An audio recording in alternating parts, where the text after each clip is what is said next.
నమస్తే, welcome to లియా news. Junior NTR సినిమాపై అనంతపురం ఎమ్మెల్యే దుర్భాషలాడాలని, ఆ సినిమాను ఆడకుండా చేస్తానని చూశాడు అని చెప్పి ఒక వీడియో నిన్నటి నుంచి వైరల్ అవుతుంది. అయితే దీనిపై ఆ ఎమ్మెల్యే బయటకు వచ్చి క్లారిటీ ఇవ్వటం జరిగింది. ఇక ఇదే అదునుగా భావించినటువంటి వైసీపీ బయటకు వచ్చి ఇటు రోజా గారు కావచ్చు, అటు వైసీపీ నాయకులు అసలు సినిమాలకు రాజకీయాలకు ఎలా ముడిపెడతారు, మండే సూర్యుని ఎవరు ఆపలేరు అని చెప్పి కొన్ని వ్యాఖ్యలు చేస్తున్నారు. సరే, ఇది కొంచెం సేపు పక్కన పెడితే గతంలో ఎన్టీఆర్ గారి జయంతి సందర్భంగా రజనీకాంత్ గారు ఒక వ్యాఖ్య చేశారు. చంద్రబాబు గారి పాలన బాగుందని ఆయన పొగిడారు. మరి దీన్ని అప్పుడు ఏ విధంగా వక్రీకరించి ప్రజల్లోకి తీసుకెళ్ళింది వైసీపీ? రజనీకాంత్ గారిని టార్గెట్ చేస్తూ ఏ విధంగా మాట్లాడింది అంటే, మరి అప్పుడు రాజకీయాలకు సినిమాలకు ముడిపెట్టి వాళ్ళు ఆ విధంగా ఆయన ట్రోల్ చేయడాన్ని ఏ విధంగా చూడాలి? అంటే వాళ్ళకొక న్యాయం, ఎదుటి వాళ్ళకు ఒక న్యాయమా అనే చర్చ ఇప్పుడు ఆంధ్రప్రదేశ్లో నడుస్తోంది. దీని గురించి మరిన్ని వివరాలు తెలుసుకుందాం. మనతో పాటు ఉన్నారు సినిమా ప్రొడ్యూసర్ అలాగే పొలిటికల్ అనలిస్ట్ అంకమరావు గారు. నమస్కారం అండి. సార్, ఎన్టీఆర్ గారి పైన, ఆయన సినిమా పైన అనంతపురం ఎమ్మెల్యే మాట్లాడినట్టు బయటకు వచ్చిన వీడియో మీరు కూడా చూసే ఉంటారు. సో ఆయన దానికి క్లారిటీ ఇచ్చారండి. కానీ క్లారిటీ ఇచ్చే వరకు కూడా ఆగలేదు. ఎన్టీఆర్ గారికి సపోర్ట్ వెళ్ళిపోయి వైసీపీ నాయకులు చాలామంది మాట్లాడటం జరుగుతుంది. సో గతంలో రజనీకాంత్ గారి విషయంలో ఏం జరిగిందో కూడా మీ దృష్టికి వచ్చే ఉంటుంది. ఎలా చూడొచ్చు అంటారు ఈ 2 నెలల ధోరణిని? గతంలో రజనీకాంత్ గారు వచ్చింది చంద్రబాబు నాయుడు గారితో ఆయన స్నేహమే కాకుండా ఎన్టీ రామారావు గారితో ఉన్నటువంటి అనుబంధం గమనించుకోండి మీరు. ఇప్పుడే కాదు, ఆ రోజు ఎన్టీ రామారావు గారు పదవి ఇచ్చితుడు అయినప్పుడు కూడా ఆయన వచ్చాడు, మాట్లాడి వెళ్ళటం కూడా జరిగింది. ఇక్కడ జరుగుతున్న విషయాలన్నీ కూడా ఆయన చాలా స్పష్టంగా ఏం మాట్లాడాడు. హైదరాబాదు ఆ రోజు నేను వచ్చినప్పుడు ఎట్లా ఉంది, ఇప్పుడు వచ్చినప్పుడు ఎట్లా ఉంది, దీనికి కారణం చంద్రబాబు నాయుడు గారు. రామారావు గారి గురించి పొగుడుతూనే హైదరాబాద్ ఈ స్థాయిలో ఉంది అంటే నేనే ఆశ్చర్యపోయాను. ఇది హైదరాబాదా లేకపోతే విదేశాలన్న ఉద్దేశం నాకైతే కలిగింది. నిజంగానే అద్భుతం అని చెప్పని ఆయన తన మిత్రుడి గురించి పొగిడాడు. రాష్ట్రంలో చంద్రబాబు నాయుడు గారు ఏం చేశాడో చెప్పుకున్నాడు. అంతే తప్ప జగన్మోహన్ రెడ్డి అలాంటాడు ఇలాంటాడు అని చెప్పని విమర్శించాలి ఆ రోజు. మరి అయినా సరే ఆ రోజు రాజకీయం ఆపాదించి ఆయన్ని పక్క రాష్ట్రం వాడికి ఇక్కడికి ఏం పని అని చెప్పని, అరే ఆయన చిత్రాలు, తెలుగు కథానాయకుల చిత్రాలు చాలా మంది చిత్రాల కంటే అధిక ధరలు పెట్టుకుంటున్నారు, అత్యధిక కలెక్షన్లు వస్తూ ఉన్నాయి. తెలుగులో నటించాడు, తెలుగు నటుడి కిందే లెక్క. అతను కూడా రామారావు గారితో నటించాడు, కృష్ణ గారితో కూడా నటించాడు. ఆయన ప్రస్థానం అలా కొనసాగుతూనే ఉంది. కృష్ణ గారితో అయితే 3 చిత్రాలు నటించాడు ఆయన. రామారావు గారితో కూడా నటించాడు టైగర్ అనే చిత్రంలో. మరి ఇప్పుడు మనం చూసుకుంటా ఉంటే చిత్ర పరిశ్రమకు సంబంధించి ఆ రోజు ఆయన మాట్లాడిన దాన్ని రాజకీయంగా ముడిపెట్టేసి అంటే ఆ రోజు వాళ్ళు అధికారంలో ఉన్నారు కాబట్టి అహంకారంతో మాట్లాడారు. ఈ రోజు జూనియర్ ఎన్టీఆర్ విషయం కాడికి వచ్చేతలికి వీళ్ళెందుకు ఇలా మాట్లాడుతున్నారు అంటే వాళ్ళకి ఒకటి మాత్రం కళ్ళ ముందు కనపడతా ఉంది. ఇప్పుడు మనకి వర్షం పడేటప్పుడు ఇంద్రధనుసు కనపడతా ఉంటుంది ఒక్కోసారి, అట్లా వాళ్ళ ముందు ఇప్పుడు పంచరంగుల చిత్రాలు కనపడతా ఉన్నాయి. ఒకటి ఏంటంటే జగన్మోహన్ రెడ్డి కారాగారంలోకి వెళ్ళిపోతాడు.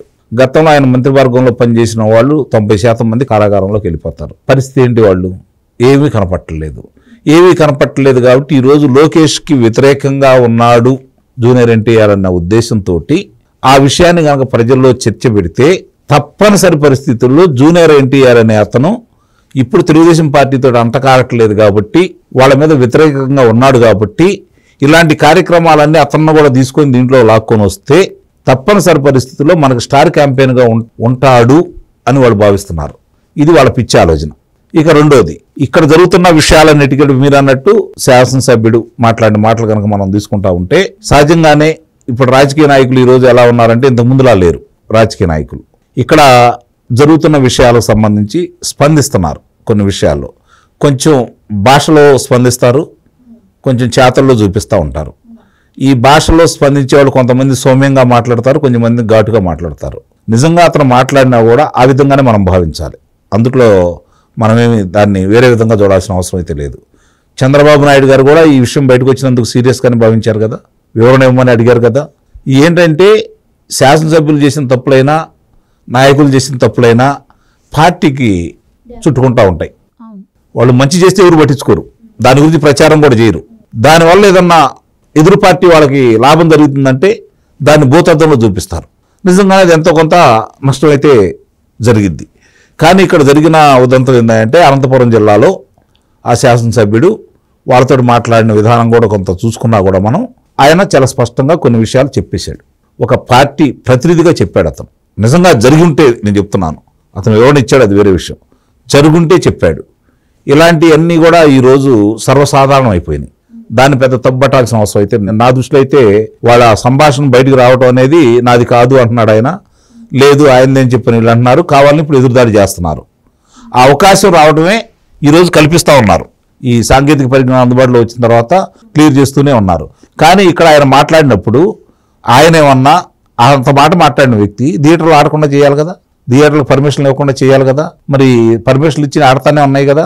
ఆయన ఇంకా ఆ వాయిస్ నాది కాదు అని చెప్పడంతో చూస్తున్నా దాని దగ్గరకు వస్తాను నేను. ఇప్పుడు ఆయన ఆ విధంగా చేయొచ్చు కదా అధికారంలో ఉన్నప్పుడు, చేయలేదు కదా. రెండోది, ఇప్పుడు ఆయన ఆ వాయిస్ నాది కాదు, సంబంధం లేదు అని అంటున్నాడు. ఇప్పుడు రెండు రకాలు. వీళ్ళు గనక అదే అతను వాయిస్తే కనుక అంటే ఎవరైతే అవతల వ్యక్తి నుంచి బయటకు వచ్చిందో ఆయన ఫోన్ నెంబర్ నుంచి కాల్ డేటా రికార్డ్ బయట తీయాలి కదా. ఆయన ఫోన్ నెంబర్ నుంచి వస్తే కదా ఈ మాటలు వచ్చేది, లేదా ఆయన పిఏ దగ్గర నుంచి వస్తే కదా ఈ మాటలు వచ్చేది. కాబట్టి అవన్నీ బయటికి రావాలి కదా. కాబట్టి ఒక మాట అంటం అనేది వేరు, దాన్ని నిరూపించడం కూడా వేరు. అసలు నిరూపించకపోగా మీరు చెప్తున్నట్టు ఆయన క్లారిటీ ఇచ్చారు, ఆ వాయిస్ నాది కాదు. అలాగే ఒకవేళ మీరు తప్పుగా అది భావించినట్టయితే నేను ఎన్టీఆర్ అభిమానులకు క్షమాపణలు కూడా చెప్తున్నానని చెప్పి ఆయన క్షమాపణలు కూడా చెప్పారు. కానీ దీనిపైన ఇది ఇక్కడతో ఆగకుండా దీనిపైన చర్చలు పెట్టి, అంటే డిబేట్స్ నిర్వహించి, అసలు పవన్ కళ్యాణ్ ఒకప్పుడు సినిమాలకు రాజకీయాలకు ఏం సంబంధం అని అన్నారు, మరి ఇప్పుడు ఎందుకు ఆయన సినిమాని ఆడనీయకుండా చేయాలని చూస్తున్నారు, అంటే వాళ్ళ ఊళ్ళలో ఎమ్మెల్యేల పర్మిషన్ కూడా తీసుకోవాలా ఒక సినిమా ఆడాలంటే అని చెప్పి ఈ విధంగా చర్చలు నిర్వహించి మరి టార్గెట్ చేస్తూ మాట్లాడుతున్నారు. పవన్ కళ్యాణ్ గారి చిత్రాలని ఎక్కడ అధిక ధరల్లో అమ్ముతారు అని చెప్పని ఎంఆర్ఓల్ని పోలీసుల్ని థియేటర్ కాడ కాపలా పెట్టలేదుగా. ఇల్లు వారి సినిమాకి అధిక ధరలు అమ్ముకోవడానికి అవకాశం అయితే ఇచ్చారు కదా, పర్మిషన్ లేకుండా అయితే ఏం చేయలేదు కదా. మరి ఎట్లా మాట్లాడతారు వాళ్ళు? ఆ రోజు పవన్ కళ్యాణ్ గారి చిత్రానికి అలాగే బాలకృష్ణ గారి చిత్రాలకి రేట్లు పెంచుకోవడానికి అవకాశం లేదు కదా. వాళ్ళు వచ్చి వాళ్ళ దగ్గర ఏం సాగిలు పడలేదుగా, మా చిత్రాలకు రేట్లు పెంచండి అని చెప్పని. వాళ్ళు దమ్ముగా ధైర్యంగా చిత్రాలు అయితే విడుదల చేసుకున్నారుగా. ముఖ్యమంత్రి దగ్గరికి వెళ్ళలేదుగా, ముఖ్యమంత్రి బయటే నడిపించుకొని అందరిని నడిపించినట్టుగా ఇలా అవకాశం ఇవ్వలేదుగా వాళ్ళకి. వీళ్ళు వాళ్ళ చిత్రాలని సంబంధించినంత వరకు ప్రజలు చూస్తే డబ్బులు వస్తాయి, లేకపోతే లేదని చెప్పి ధైర్యంగా రిలీజ్ చేశారు. ప్రజాదరణ పొందినయ్యాయి. ఇక్కడ ఈరోజు పర్మిషన్ ఇచ్చింది ఇదే ప్రభుత్వం కదా. నిజంగా జూనియర్ ఎన్టీఆర్ మీద ప్రభుత్వానికి కోపంగా ఉందనుకోండి, లోకేష్ బాబు గారికి కోపంగా ఉందనుకోండి, ఇప్పుడు లోకేష్ బాబు గారు ఆయన మాట కాదని పర్మిషన్లు ఇస్తారా ఈరోజు ఆ చిత్రానికి అధిక ధరలు అమ్ముకోమని? ఇప్పుడు ఏం జరిగింది? రాజధాని ఫైల్స్ అనే సినిమా మీకు గుర్తుందా? అమరావతి రైతుల మీద తీశారు. కనీసం ఏ థియేటర్లో కూడా ఆడకుండా చేశారు కదా ఇప్పుడు వాళ్ళు ప్రభుత్వంలో ఉండగా. ఈరోజు ఇలా అలా చేయట్లేదుగా. అంటే దీన్ని ఇందాక నేను చెప్పినట్టు జూనియర్ ఎన్టీఆర్ని కూడా తెలుగుదేశానికి వ్యతిరేకంగా ఇంకా చిత్రీకరించేసి తన పార్టీకి రేపు స్టార్ క్యాంపెయిన్గా వాడుకోవడం కోసం వాళ్ళు ఆడుతున్నటువంటి నాటకం. దాంట్లో చిక్కుంటాడని అయితే నేనైతే భావించట్లేదు. తెలియగలాడు జూనియర్ ఎన్టీఆర్, వీళ్ళు అనుకున్నంత పిచ్చాడైతే కాదు. కాబట్టి అతను ఇలా దానికి లొంగిపోయో లేకపోతే వీళ్ళు ఏదో చేస్తున్నారు నేను ఫంక్షన్ చేస్తారనే రకం అయితే కాదు. అది మాత్రం నేను గట్టిగా చెప్పగలను. సరే, భవిష్యత్తు ఎలా ఉంటుంది ఏంటనేది వేరే విషయం. ఇక్కడ జరుగుతుంది మాత్రం నిస్సందేహంగా జూనియర్ ఎన్టీఆర్ అభిమానుల్ని, తెలుగుదేశం పార్టీ వాళ్ళు జూనియర్ ఎన్టీఆర్ అభిమానులు ఉంటారు కదా, వాళ్ళని దూరం చేయాలని అనుకుంటున్నారు. ఇక్కడ గమనించుకోవాల్సిన విషయం ఏంటంటే ఇంతకుముందు రాజకీయాలకి సినిమాలకి పొలిటికల్గా ఇలాంటివి ఎప్పుడు జరిగేవి కాదు. ఈ మధ్యకాలంలో అవి ఎక్కువైపోయినాయి. ఎందుకంటే ఏ సినిమా విడుదలైనా కూడా అది రాజకీయం అవుతుంది, దాన్ని రాజకీయం చేసేస్తున్నారు. దానికి కారణం అంటే ఈ ఆడియో ఫంక్షన్స్లో, రిలీజ్ ఫంక్షన్స్లో ఆ హీరోలు మాట్లాడే మాటలు కూడా ఒక కారణం అనుకో. నిస్సందేహంగా ఆ విషయాలు చాలా పొరపాటు జరుగుతూ ఉన్నాయి. చాలా అంటే చాలా పొరపాటు జరుగుతున్నాయి. కొంచెం మితిమీరి కూడా మాట్లాడుతున్నారు.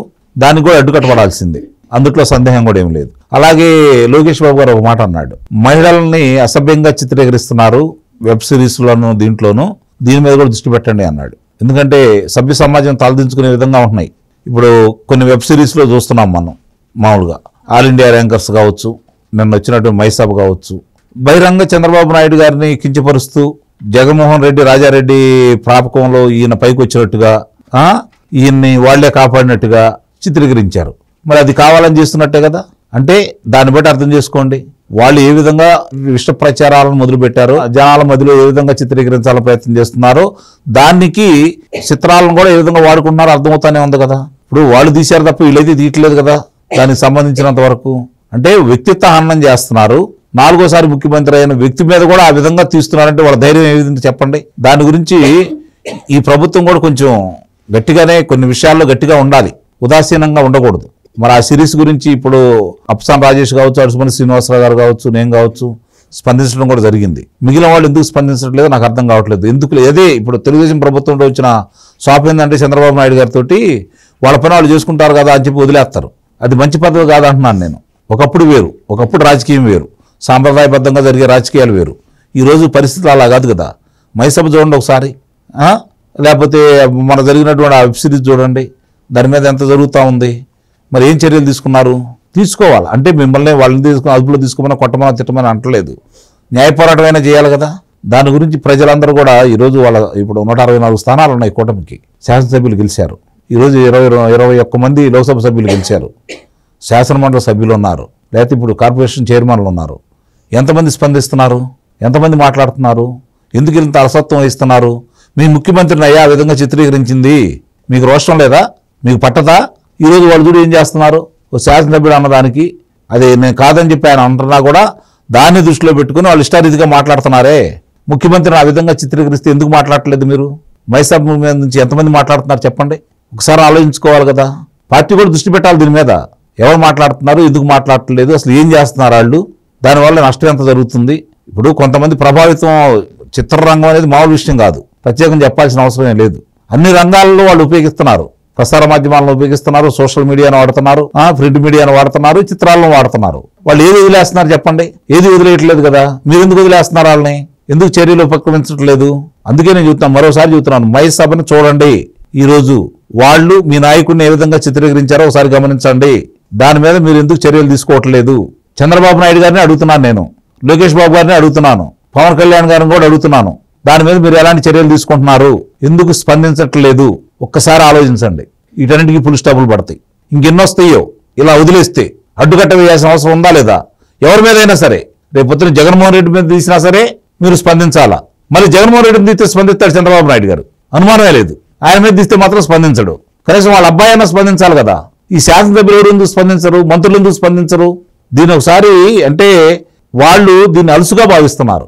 చర్యలు ఏ విధంగా ఉండాలంటే భయంగా ఉండాలి. అవతలాలకి ఇలాంటి చెయ్యకూడదు అనే భయం వాళ్ళు ఏర్పడాలి అంటే కఠినమైన చర్యలు తీసుకోవాలి. ఆ విధంగా ఇప్పటికైనా ముందుకెళ్తారని మనం భావిద్దాం. అంతకంటే చేయగలిగింది ఏమీ లేదు. ఎందుకంటే వాళ్ళకి మంచి చెప్తానికి ప్రయత్నం చేస్తాం తప్ప చెడ చెప్పడానికి అయితే మనం ప్రయత్నం చేయం కదా. ఏం జరుగుతుందని చెబుతున్నాం, ప్రజలు ఏమనుకుంటున్నారో చెబుతున్నాం. సర్దిద్దుకున్నారా రాష్ట్రం బాగుపడిద్ది. అలాగే ఇంకో 2-3 పర్యాయాలు ఈ కూటమి ప్రభుత్వం ఇలానే ముందుకెళ్ళిద్ది. సినిమాలుగా రాజకీయాలుగా రెండింటి సహకారంతో ముందుకెళ్ళినప్పుడే. ఒకప్పుడు మీరు చెప్పేది సినిమాలు వేరు, రాజకీయాలు వేరు, రెండు మిళితమైపోయినాయి. ఈ రోజు విడగొట్టి చూడాల్సిన అవసరం లేదు, మిళితమైపోయినాయి. కాబట్టి అందుట్లో తప్పులుంటే తప్పును సరిదిద్దుదాం, తప్పు చేసిన వాళ్ళకి శిక్ష వేద్దాం. అది నేను కోరేది. ఎవరైనా కావచ్చు, అది ఏ స్థాయి వాళ్ళైనా కావచ్చు. తప్పు చేస్తే శిక్షలేయండి, చిన్న చిన్న సరిదిద్దే పొరపాటు లేదంటే సరిదిద్దండి. వదిలేశారనుకోండి వాళ్ళకి అలుసుగా ఉంటుంది. మీ మీద ఇంకో 4 రకాల చిత్రాలు తీస్తారు. 1,00,000 మంది చిత్రాలను చూస్తే 1000 మంది మారితే చాలు కదా. మీ మీద అభిప్రాయం పెంచుకుంటే చాలు కదా. అది వాళ్ళ మనసులో నాటుకుంది అనుకోండి, దానివల్ల ఎంత ప్రమాదాలు జరుగుతాయి. ఇది ఎందుకు ఆలోచించలేకపోతున్నారు?